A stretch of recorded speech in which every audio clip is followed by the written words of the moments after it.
रहमानिर्रहीम। अस्सलाम वालेकुम नाज़रीन, मैं हूं महरीन सब्तैन। देख रहे हैं आप मेरा यूट्यूब चैनल और फेसबुक पेज। नाज़रीन, बहुत ही इंपॉर्टेंट और सेंसिटिव इशू है। एक ऐसा इशू है जिसको आपने ना सिर्फ सुनना है बल्कि आगे भी पहुंचाना है, क्योंकि हमारे हर घर में एक आप समझिए बम मौजूद है। रुकिए ज़रा, रुकिए, ठहरिए ठहरिए। एक ऐसा बम मौजूद है जो किसी भी वक्त हमारे पूरे घर मिस सकलैन ने वैसे तो बहुत ही अच्छी और डिटेल वीडियो बनाई है और बहुत मेहनत की है इन्होंने डेटा जमा करने में और काफ़ी बातों के लिए, लेकिन इस पे कुछ थोड़ा सा रिएक्शन है। वो रिएक्शन ये है कि इन्होंने शुरू में भी अपनी वीडियो को कहा है कि इसमें कि जी बम है और ये इस किस्म का है और इतना ख़तरनाक है, और गैस R32 के बारे में भी काफ़ी ज़िक्र किया है। तो कोई चीज़ खुद ब खुद नहीं होती, बहुत सी चीज़ें, बहुत से अवामिल होते हैं, वो सब देखने पड़ते हैं। जब डिटेल इन्वेस्टिगेशन होती है तो पता चलता है कि असल क्या था। और अगर इनके पास ऐसा कोई डेटा अवेलेबल है और कोई ठीक है, मशहूर कंपनी भी तो है, लेकिन अगर उसके भी 3 से ज़्यादा वाक़यात उसी कंपनी के हुए हैं तो ये ज़रूर बताएं, ताकि लोगों की अवेयरनेस हो और लोगों को पता चले कि अगर हो रही है तो ख़ास मशीनरी कौन सी है या किस मशीनरी में हो रहा है। और दूसरी चीज़ ये है कि जब इतना काम इन्होंने इतनी मेहनत से किया तो साथ में Pakistan standard and quality control authority जो है उसको भी अप्रोच करें, उसको भी बताएं कि क्या स्टैंडर्ड में कोई कमी है या स्टैंडर्ड के मुताबिक काम नहीं हो रहा या क्या चीज़ हो रही है। तो वैसे तो वीडियो काफ़ी मालूमात की है, तो आप वीडियो ज़रूर देखें, लेकिन ये थोड़ा सा रिएक्शन था तो इसके लिए ये रिएक्शन देना ज़रूरी था, तो ये रिएक्शन दिया है। बाकी अपनी अपनी लोगों की आराएं हैं, आप अपने कमेंट्स कीजिए कि क्या आप समझते हैं कि ये सही है या ऐसे ही चलते रहना चाहिए। वही है जो पहले था, लेकिन गैस एक ऐसी इस्तेमाल की जा रही है जो कि आपके कमरों को ठंडा करे, और उस गैस को ये एसी जो है उसकी बॉडी जो है सपोर्ट नहीं कर रही है। मैं बहुत आसान अल्फाज में बता रही हूँ, टेक्निकल वर्ड्स नहीं इस्तेमाल करी ताकि हर बंदा जो है इसको समझ ले। अब जो आपका कमरा अगर बहुत जल्दी ठंडा होता है ना, और जब लोग तारीफ करते हैं यार तुम्हारा एसी तो बड़ा अच्छा है, ये लगाते ये ठंडा करते, वो 26 पे इतनी कूलिंग कर रहा है, तो आप समझ जाइए कि आप जो है इस वक्त खतरे से दो चार हैं। यकीन मानिए, ये मैं ये डिटेल जो है कुछ लोगों से डिस्कस करके भी अब आपके साथ शेयर कर रही हूँ कि क्या ऐसा है। उन्होंने कहा है हाँ, अगर आपका एसी बहुत जल्दी ठंडा कर रहा है, 26 पे भी आपका कमरा बहुत ठंडा हो रहा है, आप यकीन मानिए अभी मेरे घर में एक ऐसा एसी है जो 26 पे बहुत ठंडा कर रहा है और मुझे डर लग रहा है, खुदा ना खास्ता, इसलिए मैंने इस्तेमाल करना बंद किया है।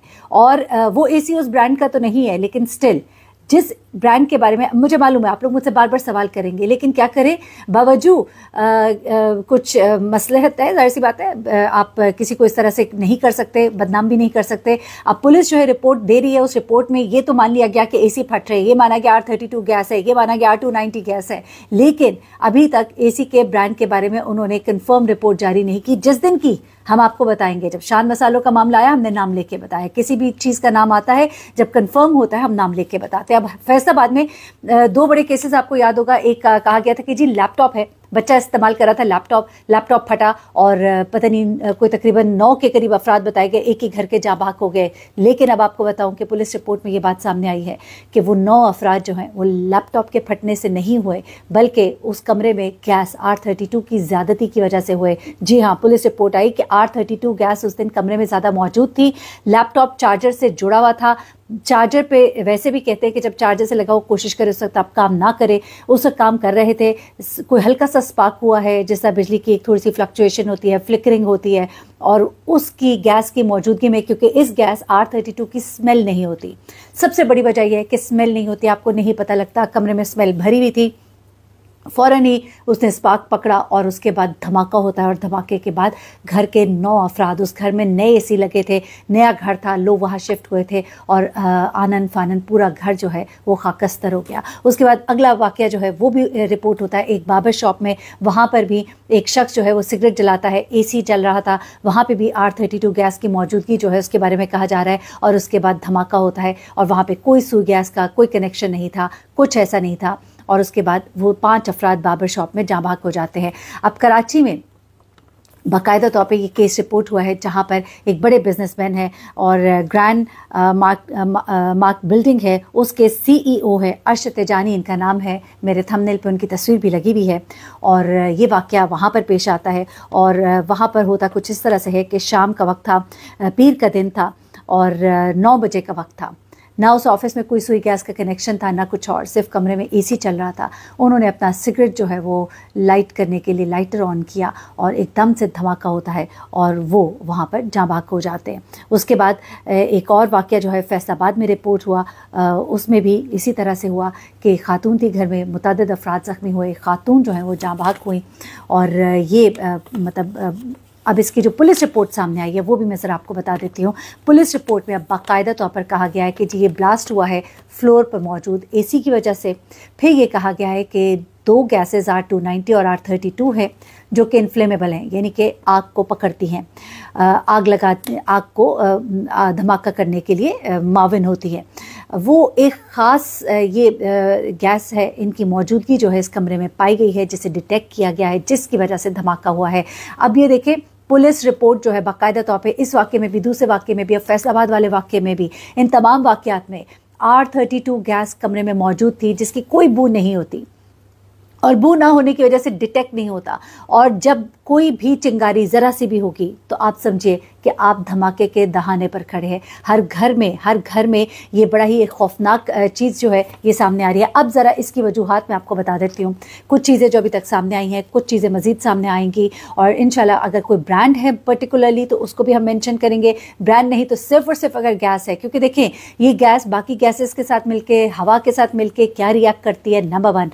नंबर 2 ये कि क्या जो AC वगैरह इस्तेमाल हो रहे हैं, आउटडोर फट रहे हैं, इनडोर फट रहे हैं, आपके AC का क्या बॉडी स्ट्रक्चर है। अभी जो टेक्निकल कुछ लोगों से बात हुई है, अभी इसको डिटेल में भी जानेंगे कि कुछ लोग कह रहे हैं कि नहीं जी ये R32 गैस वजह नहीं हो सकती, लेकिन R32 अब ख़ास तौर पे इस्तेमाल की जा रही है नए ACs के अंदर ताकि कमरों को ज़्यादा कूल किया जा सके, क्योंकि ये कूलिंग में बहुत मुआविन है। कम टेम्परेचर पे भी ये मतलब बहुत कम बिजली के इस्तेमाल के साथ ये बहुत अच्छा ठंडा करती है। और बहुत से ऐसे आपको क्लेम करते दिखाई देते हैं कि इंतहाई कम बिजली का इस्तेमाल, बिल्कुल पंखे जितनी बिजली का इस्तेमाल।